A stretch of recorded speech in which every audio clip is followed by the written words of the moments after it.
Alors commencez par prendre la page du tableau de mesure. Vous avez un premier tableau avec les mesures à prendre et un deuxième tableau avec les mesures du vêtement terminé, donc avec plus d'aisance. Tout d'abord, on va commencer à prendre nos mesures. Pour le tour de poitrine, par exemple, je me situe à 90, donc je suis entre le 38 et le 40. Je note. Comme c'est un modèle qui a un petit peu d'aisance, je choisis de partir sur 38 puisque comme on voit en dessous du tableau avec le vêtement terminé, on est à 90. Ensuite, en tour de taille, je suis à 78 cm, ce qui correspondrait à un tour de taille pour la taille 42. Mais si j'observe mon schéma, je vois qu'il y a quand même beaucoup d'aisance sur la taille. Donc, comme on voit par rapport au tableau ci-dessus avec l'aisance, je peux rester tranquillement sur le 40 sans être trop serré. Donc je choisis de rester sur la taille 40 pour pas qu'il y ait trop d'écart entre la poitrine et la taille. Ensuite, pour les hanches, là je suis à 104 cm, donc je peux me positionner sur le 40. Donc voici ce que ça donne par exemple sur le haut antique. Donc ça impacte mon devant, ma parmenture devant, mon dos et ma parmenture dos. Pour les bretelles, j'ai pris directement la taille 38. Donc pour le haut, je choisis la taille 38, mais pour le côté, je suis restée sur la taille 40, la taille la plus grande. Alors tout d'abord, je ferme la pince en épinglant donc la ligne du haut de la pince avec la ligne du bas, l'une sur l'autre. Ensuite, j'ai fait une petite marque à 10 cm pour avoir un repère. Donc je vais basculer de la taille 38 tout doucement vers la taille 40.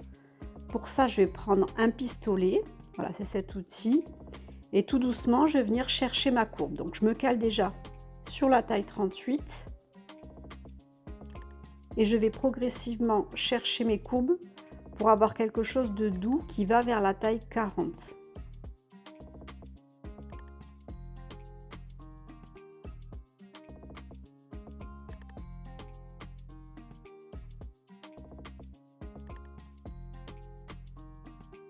Ensuite, je viens découper au niveau de la ligne.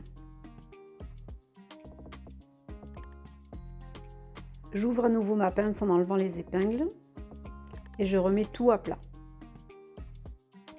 Et maintenant, je viens faire la modification sur la parmenture devant en superposant donc la parmenture devant et par-dessus, je mets le devant. Donc je vois clairement la différence maintenant entre les deux pièces. Je les superpose et je viens marquer la différence au feutre.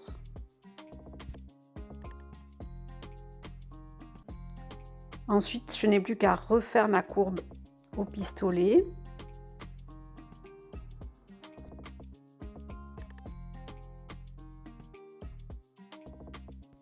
Et je découpe le surplus.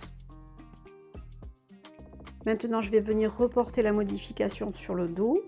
Donc la première chose à faire, c'est que à nouveau, je referme la pince avec des épingles. Ensuite, je vais venir reporter les modifications sur le dos. Donc j'ai fermé ma pince, je le mets au même niveau sur le côté et je vais venir retourner le devant, le superposer sur le dos et je me cale sur la taille 38. Je peux ainsi reporter mes modifications au feutre. Ensuite, je vais faire comme pour le devant, je vais retravailler ma courbe. Ensuite, je découpe. Maintenant, je prends la parmenture dos et je superpose. Donc, je mets la parmenture dessous et je me cale sur le 38 et je reporte la modification au feutre. Je refais ma courbe et je redécoupe. Maintenant, je vais avoir un patron qui est parfaitement à mes mesures et je vais pouvoir le couper dans le tissu. Maintenant que vous avez compris la méthode, je vous montre ce que ça donne par exemple sur le short antique. Je suis restée sur le 42 au niveau des hanches. Par contre, pour la taille, je suis revenue tout doucement vers le 40. Et j'ai découpé et j'ai fait exactement la même chose sur le devant et sur le dos, donc sur la ligne de côté.